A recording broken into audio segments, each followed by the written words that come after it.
Hello साथीहरू नमस्ते। के गरी खानु हुँदैछ तपाईहरु? अन्त म भने चाहिँ यस्तै छु, जिन्दगी चलिरहेछ, रोजको काम त्यही हो। ड्राइभिङ सिटमा बस्यो, गाडी कुदायो, यस्तै छ हो। रातभरि सुतेको छैन, अनिन्द्रले गाह्रो भइरहेछ साथीहरू हो। ड्राइभरको जिन्दगी यस्तो छ है। तपाईहरुलाई म भनिसकेपछि के भन्छु भने म एडभाइस के दिन्छु भन्दा चाहिँ भनिसकेपछि ड्राइभिङ काम चाहिँ नगर्नु होला।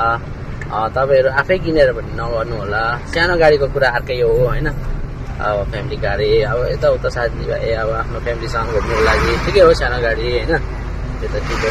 तर अब पुरा अब रेगुलर अब गाडी नै चलाएर खान्छु, गाडी नै किनेर मालिक भएर हिँड्छु भनेर चाहिँ नसोच्नु होला।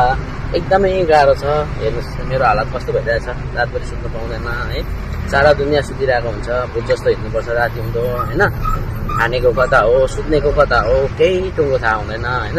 बेला बेला त मन दुखेर रुनु मन लाग्छ क्या आफ्नो अब काम देखेर। अन्त त्यस्तै छ हालत है।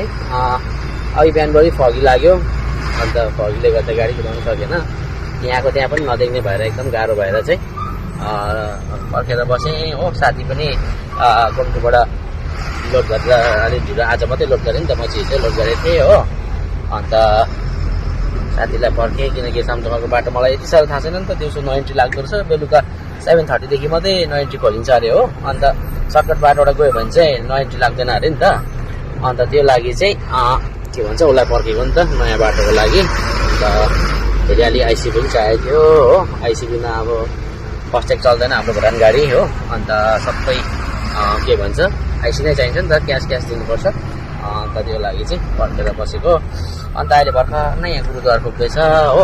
घाम लागेर अहिले त टन हो। रातभरि सुत्नु सकेन, सुत्ने टाइम पाएन हो, ढिलो सुतेर निन्द्रा पनि लागेन। अन्त अहिले अब घाम लाग्यो हो, निन्द्रा लागेर हेर्नु न आँखा कस्तो भइरहेछ, पुरा मातेको जस्तो। यस्तै छ मेरो गाडी चाहिँ हो, इग्नोर गर्नु होला। लुगाहरू यस्तै पट्याएको पनि छुइनँ, ल्याङफ्याङ फ्याँकिरहेको छु हो। अन्त अगाडि हेर्नुलाई घाम टन लागिरहेछ हो। मेरो साथी चाहिँ अगाडि हिँडिरहेछ हो। अगाडि यो गाडी चाहिँ मेरो साथीको हो, अनि म चाहिँ हो। यहाँ चाहिँ कहाँ भन्नुहुन्छ भने चाहिँ हाँसीमारा गुरुद्वार भन्छ। यहाँ चाहिँ गुरुद्वार यहाँ पर मन्दिर दामी छ। यहाँनिर तपाईँहरू आउनुभयो भने यो मन्दिर भिजिट गर्नु होला, एकदम दामी छ। आएर यसो दर्शन गर्नु सक्नुहुन्छ, एकदम राम्रो छ है।